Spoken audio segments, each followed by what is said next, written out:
Welcome everyone to Rydal Mount. Thank you so much for coming to see us on this very special day. We have a very special poetry reading today. I'm very excited to introduce Kieron Winn. A lot of you, I'm sure, are already familiar with him, but if you're not, Kieron Winn is currently poet in residence here at Rydal Mount. This is in fact his second residency here. His first one was in 2021, and he was actually the first poet in residence since William Wordsworth himself. So a very special poet indeed. Now, Kieron has been described as the poet of intimacy and tenderness de nos jours, sorry about my French pronunciation there, by N.S. Thompson, and one of the best formal poets in the UK by A.M. Juster. Now, he has two critically acclaimed poetry collections. The first one, The Mortal Man, came out in 2015. And the level of craft in these poems is a delight, said Clive James. And Melvyn Bragg had much pleasure reading the poems. There was a real talent for binding centuries together, and there are additions to the Lake District tradition. Now, this evening, Kieron will be binding centuries together once again by reading from his latest collection of poems, No Time, in Wordsworth's drawing room. So, without further ado, thank you very much, Kieron. I will hand over to you. Thank you. Welcome. I thought I might have to paraphrase or quote Wordsworth quoting Milton, fit audience though few, but in fact there's lots of you, and I'm really thank you for coming out on this wet day. The only thing nicer than being poet in residence at Rydal Mount is doing it again. I'm intensely grateful to the Wordsworth family, and Christopher Wordsworth, Andrew in particular, for his great kindness, and to Kira and to Carol, everyone at Rydal Mount. Now, Wordsworth means a lot to me, and as a measure of that, I'm going to read a poem which I had at my wedding some years ago. So I will be reading my own poems, but I'm topping and tailing them with Wordsworth, in case you felt you were in for an evening of Wordsworth. Right, The Tables Turned. This is the essence of Wordsworth's philosophy. If you don't fancy reading the whole prelude, you can get a very good pill-sized sense of Wordsworth's philosophy through this poem. The Tables Turned. Up, my friend, and clear your looks. Why all this toil and trouble? Up, my friend, and quit your books, or surely you'll grow double. The sun above the mountain's head, a freshening lustre mellow, through all the long green fields has spread his first sweet evening yellow. Books, 'tis a dull and endless strife. Come, hear the woodland linnet, how sweet his music, on my life, there's more of wisdom in it. And hark how blithe the throstle sings, and he is no mean preacher. Come forth into the light of things, let nature be your teacher. She has a world of ready wealth, our minds and hearts to bless, spontaneous wisdom breathed by health, truth breathed by cheerfulness. One impulse from a vernal wood may teach you more of man, of moral evil and of good, than all the sages can. Sweet is the law which nature brings. Our meddling intellect misshapes the beauteous forms of things. We murder to dissect. Enough of science and of art. Close up those barren leaves. Come forth and bring with you a heart that watches and receives.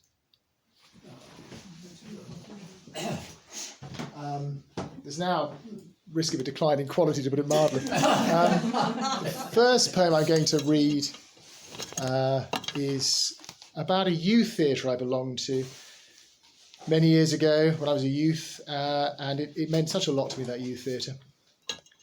I dedicate it now actually to the memory of the director of the youth theatre, Diana Edwards, who has died recently, aged 98, a great woman. West Kent Youth Theatre Party, 1986, for Oliver Kirk. Ollie, with spiky hair and open jerkin, hosts a party at his parents' house, a red tile-hung old forge with hobbit ceilings. After the stages, tense, indulgent lights, we pack the chairs and chair arms, floor and stairs. There is fast circulating silver laughter, above some earnest talk in twos and threes, about A-levels, interviews and love. Later, my father's long brown car draws up and I climb in. He waves to Ollie's dad. Cigarette tang. And in the glove compartment, travel sweets dusted in the softest sugar.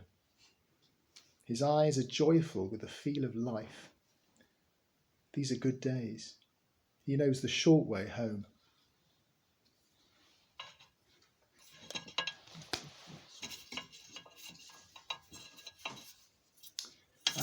And I'm going to read, there's a lot in this book. This is my new book, came out this year, in June really, No Time. And there's a lot in it about my parents who have died since my last book and about my childhood. So here is a two-part poem about the summer holidays in Cornwall, which we had in the 70s and early 80s. And then about how my parents retired to the same places we used to see when I was a child. And I got Cornwall back again, having not thought about it, having been rather tired of Cornwall because we went every year. I then forgot about it for 12 years and then suddenly it all rushed back. It was just absolutely wonderful. Cornwall, 1 Summer Holiday, 1978. Each year, the motor caravan wove down to Cornwall with a churn of Calla gas, whose iffy hiss became a perilous crown of blue petals.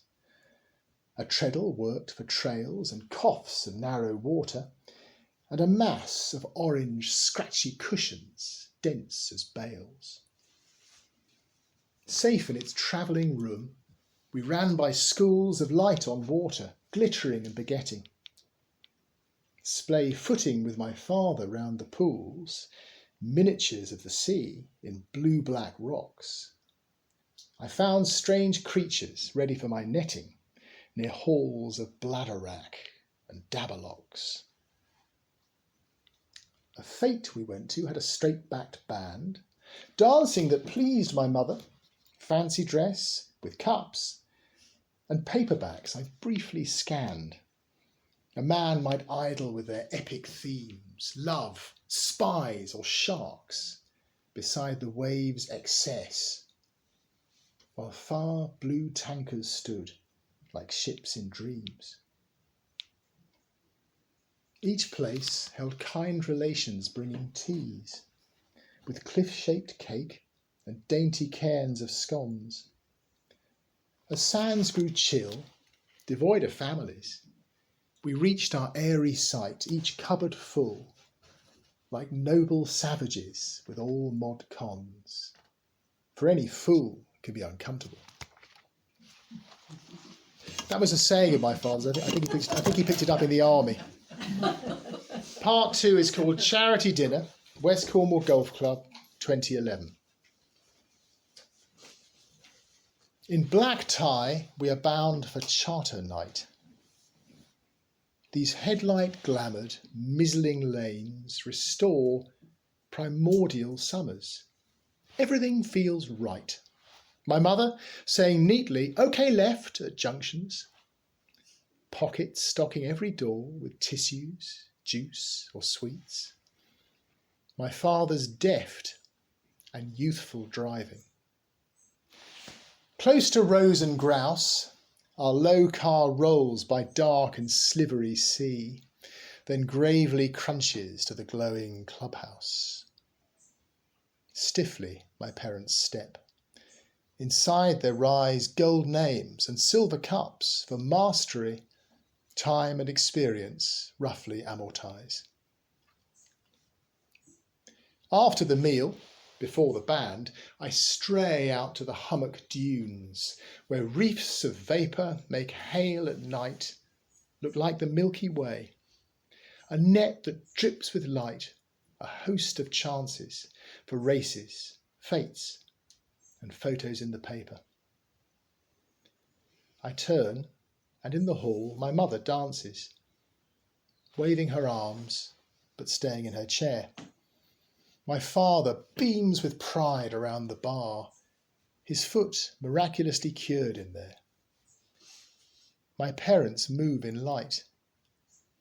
Here they both are, rarer than Cornwall's gold and silver ore. As past the links, tall breakers charge the shore.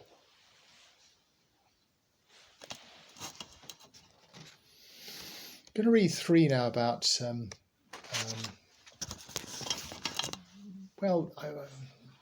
the second and third are about Grasmere. The first one's about Coleridge, but it's Coleridge in his Quantox phase.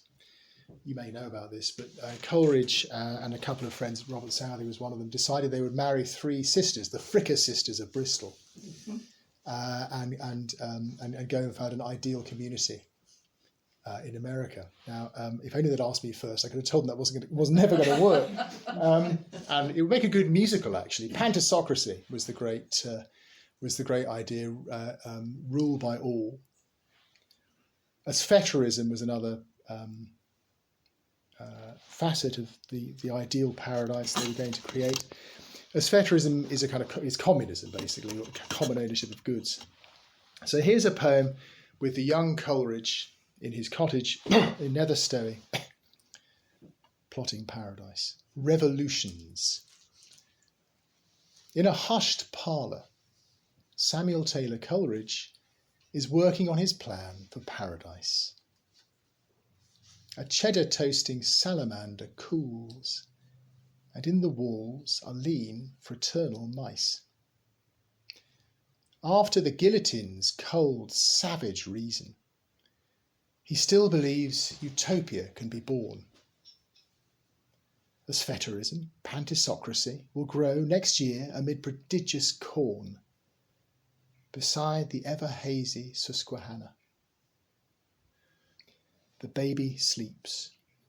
A moonbeam track is slanting across a chair, but nothing touches quiet. Tomorrow in the garden, beans need planting. And here's one about the planes that roar over our heads as the RAF practice. I don't think anyone has written a poem about this. I hope not, because I kind of, once I got the idea, I thought I'd better do this before somebody else does. And generally, I think twice about putting in something too contemporary. But I don't think this is. I think they'll be around for a long time yet. RAF training, Grasmere. A roar, metallic insects bisect the sky. By fells in camouflage, sleekly they fly. We watch, a little startled, undismayed, the exact parabola of a bombing raid. And they have vanished, leaving fells of fern, whose myriad autumn fronds turn and burn. It doesn't matter how fast I go, I'm always the slowest person on the fells. I mean, I look back and there's someone who's about 77, and I think, oh, poor old bloke. And then you just, I look at the ground and I think, well, that's going at a good pace. The earth's turning under my feet, and I'm still the last person down. So this poem is called The Last Walker, and comes with an epigraph, which actually I just made up, but you can pretend it's a quote from somebody else. The epigraph is, atheism is of course defined by lack. The last walker, I inched and slid by darkened bulbous outcrops on Grasmere Common, chilly, late and slow, towards a window's far unswelling glow.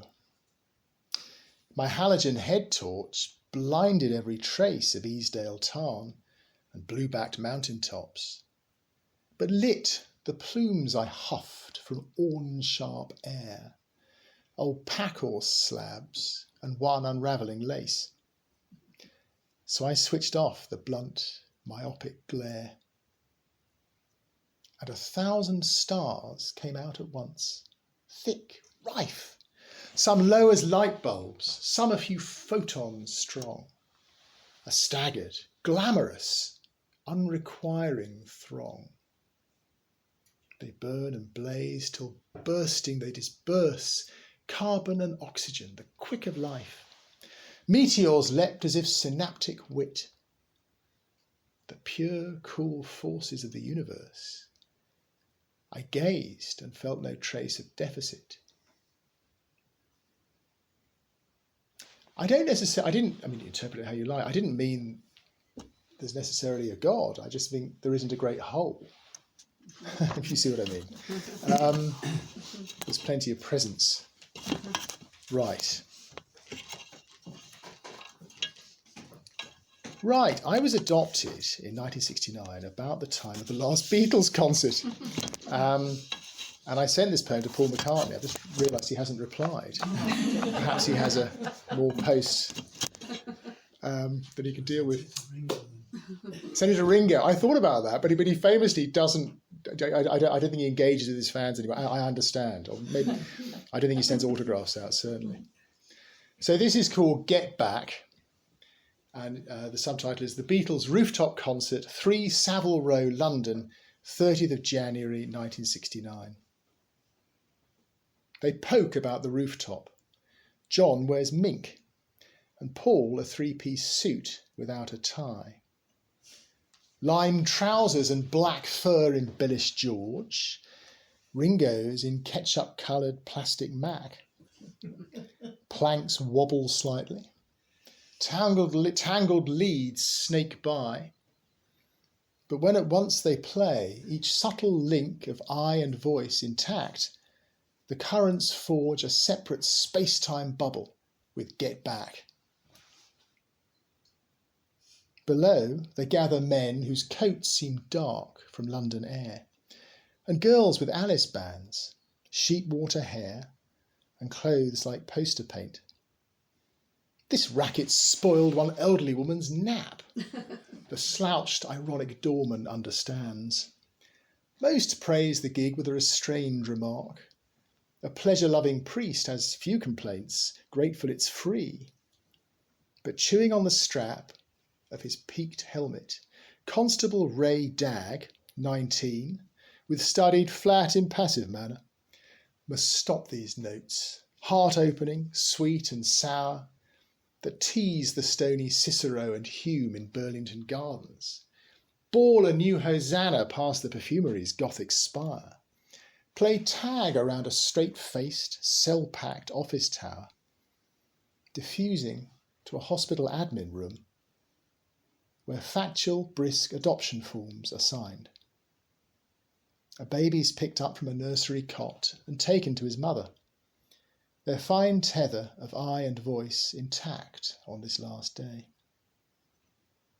Elsewhere, the rooftop's awed police are not aware that as the final notes unwind, the Beatles' live performances together are done. Down narrow stairs will make their way. Now, I was also adopted around the time of the moon landing. I do think it's interesting how our private lives coincide with these big events. So here's a poem which is named after the road where I grew up. Colin Blythe Road in Tunbridge, which it turns out Kira is from. Hey. My friend Catherine's also here from Tunbridge, but she actually came down from Glasgow today. Oh, we must talk later. Colin Blythe Road, photos of an adopted baby, 1969. A woman gathering cautious understanding of a barrel-solid baby starts to laugh as he, or I, gnaw up a toy giraffe. This was July, the month of the moon landing. After the launch, so much might have gone wrong for those 3 spacemen as they voyaged headlong. But they made it home. This fellow made it too. Smooth-browed in turquoise cardi, With some urgency, he points his mother to a far emergency of bird or leaf, not scattered as he flew through a cold vacuum. He's landed. Sunlight dapples mother and son by ripening Kentish apples.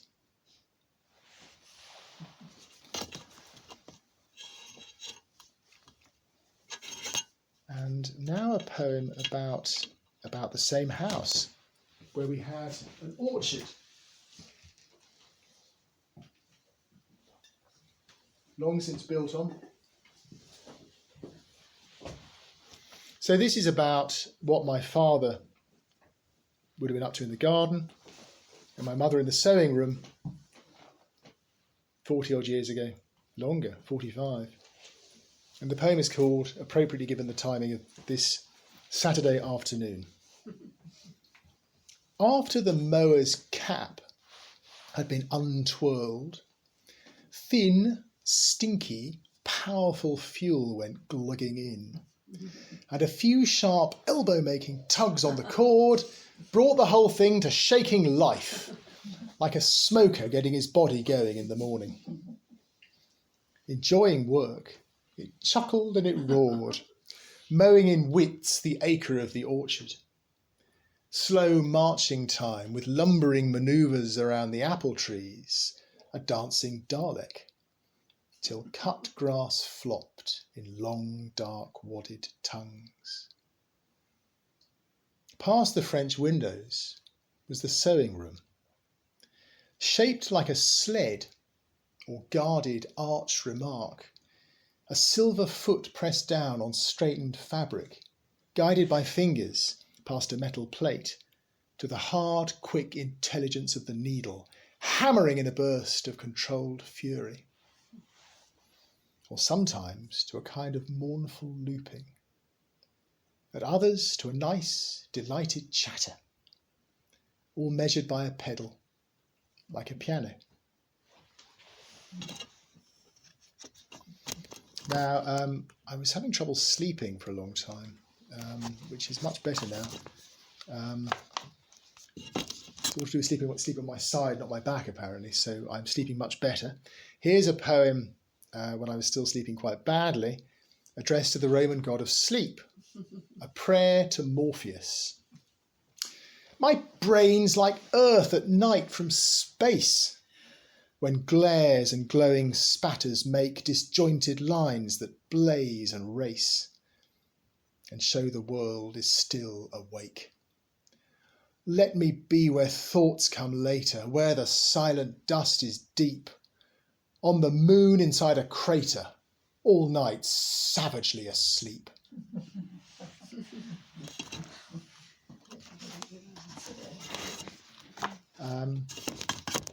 This is about a cache of letters I found after my mother's death, which her father had written to her. And I now have as well something else that came down to me, my grandfather's tape measure from his shop in West Wickham. Anyone from West Wickham? Yay. You're not serious. Serious. My goodness. Today. The thread that binds the universe together is basically West Wickham. I'm becoming increasingly persuaded of that. 6-hour drive. Well, thank you. Thank you. Just for you. Well, thank you. I'm very touched. I wasn't expecting that. Thank you.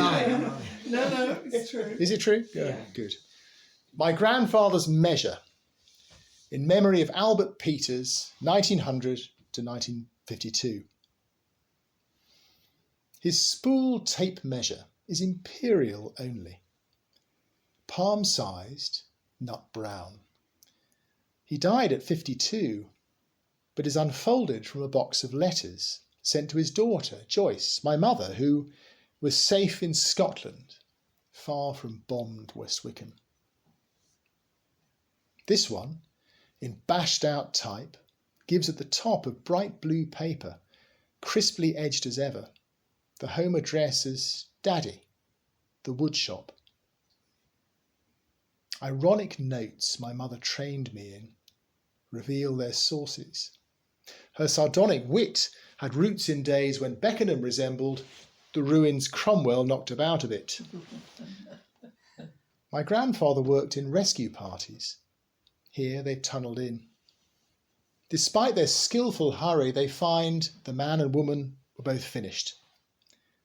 He says he's used to it and not to worry, then turns to news of Spot, her dog, and cricket. Next month, her mother's urging him to buy a luxury shirt. I said it was too dear. To spur him on, she's bought a matching tie. I told her that I'd have to leave the house without my trousers on so I could show all of the shirt and get good value from it. Their registers of love and humour glow and live. The grandfather I never met fills me with laughter. 75 years span now disappears like rapidly spooling ribbon. I feel I have the measure of the man.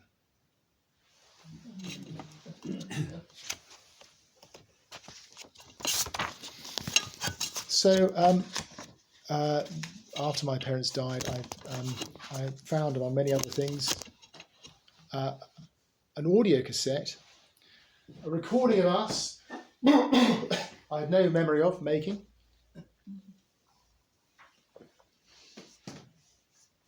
And here's a poem about that. An audio cassette, a recording from the early 1980s. From nowhere, 30 minutes is restored through patterns kept on slim magnetic tape. Auntie Avis plays the piano, choosing Herrick, lullaby, and Scottish folk song. And we join in. My father's sure bass voice, next to my mother's high notes and her jokes. My body knows they're dead, but I am still so much composed of their continuing love. Change the earth or change the sky, yet will I love her till I die. Dead to themselves, but not to me. Golden slumbers kiss your eyes. Although true loves will never meet again on the bonny, bonny banks of Loch Lomond.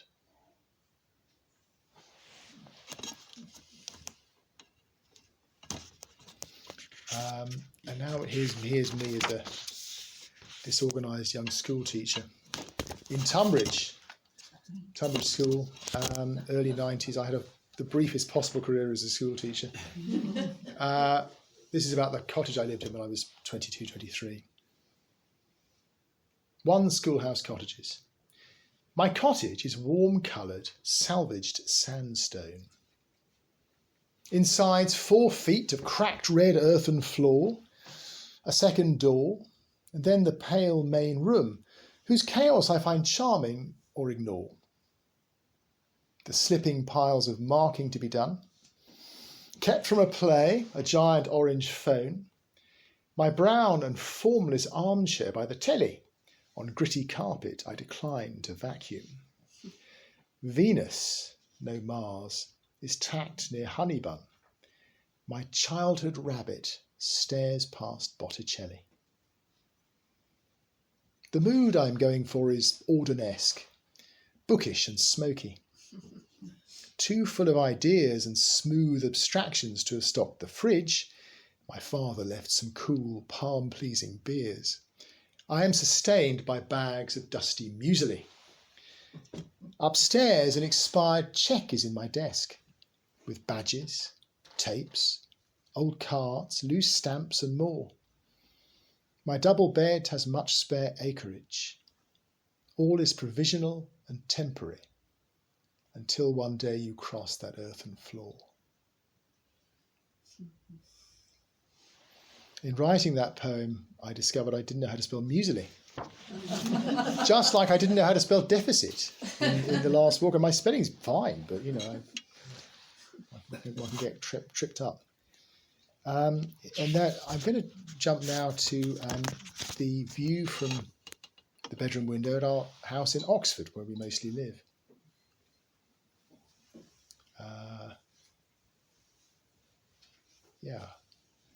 So terraced Victorian houses. View from the bedroom window. The houses lose themselves among the trees. A giant pine has trailing flowers, pink-white, not its own, but draped like paper chains. Eminent silver birches eat up light, so that an Amelanchier by degrees has learnt to veer. Visible in the leaves are chimney pots, opaque absorbent panes of solar panels, brickwork, and the sleeves of gardens. Some have woodsmen's sheds between low lattice fences, scarcely barriers to neighbours. Too much difference is disclaimed. With roots to anywhere, the faint road whirs invisibly beyond recessive green. The terraced houses seem to hide with pleasure savoured, not often faced full on or named. Under the leaves there is a buried treasure. The attic held housewarming invitations, left by the people before. Shards of Victorian glass and plates abound in dug-up soil, and 2 tiles in the floor have vivid, cryptic, lichenous formations made by old fires that helped keep out the night. I hope these other residents have found oneness and warmth, the safety out of sight.